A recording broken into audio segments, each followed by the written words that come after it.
సుఖపడ్డారా మహాత్ములు? మనం సుఖం కోరుతున్నాం ఇప్పుడు, కానీ వాళ్ళకి అడుగడుగున కష్టాలే ఉన్నాయి. బాగా పెరుగుతూ ఉంటే కష్టాలు వస్తున్నాయి. 10 ఏళ్ళ పిల్లల నుండి కష్టాలు జీవితంలో స్టార్ట్ అయినాయి వాళ్ళకు.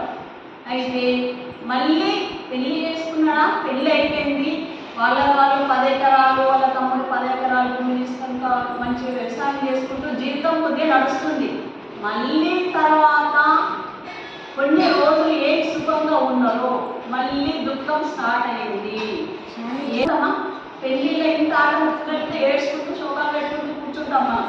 కానీ బాబా ఏ విధంగా అంటే, కానీ మనము మానవులను కష్టాలు వస్తే అక్కడ ఎటు అనలేరు, ఇటు అనలేరు. దుఃఖాలు వస్తే వంగిపోరు, సుఖం వస్తే పొంగిపోరు. అక్కడ ఎట్లా ఉంటుంది తెలుసా? ఈ సమానం ఉంటుంది. మనం దుఃఖాలు వస్తే అక్కడ కుంగిపోతుంది మన మనసు, సుఖాలు వస్తే మీదికి లేస్తుంది.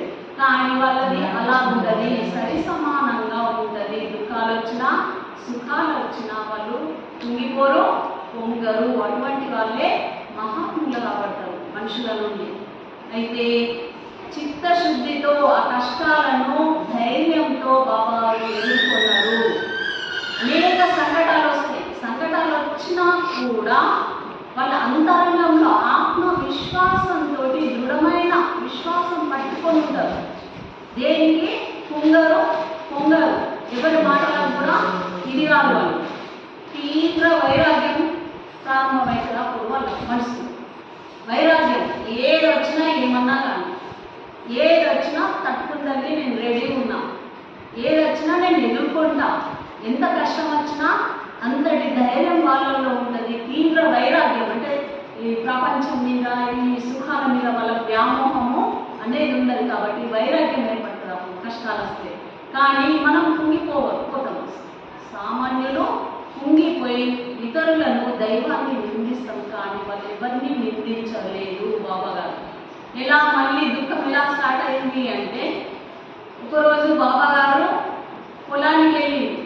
పొలానికి వెళ్ళినాక వాళ్ళ కుటుంబ సభ్యులందరూ పొలానికి వెళ్ళిపోయినాక ఇల్లుకు అగ్గి అంటుకున్నది బాబా గారికి. అన్నీ కూడా కాదు, బాబా గారి ఇల్లుకి అగ్గి అంటు. ఇంట్లో వంట సామాను మొత్తం ఖాళీ బూడిదైపోయింది. ఇప్పుడిప్పుడే వీళ్ళు జీవితంలో నిలదొక్కుంటున్నారు. అప్పుడే వీళ్ళ భగవంతుడు ఎలా పరీక్షలు పెడుతున్నాడో తెలుసా?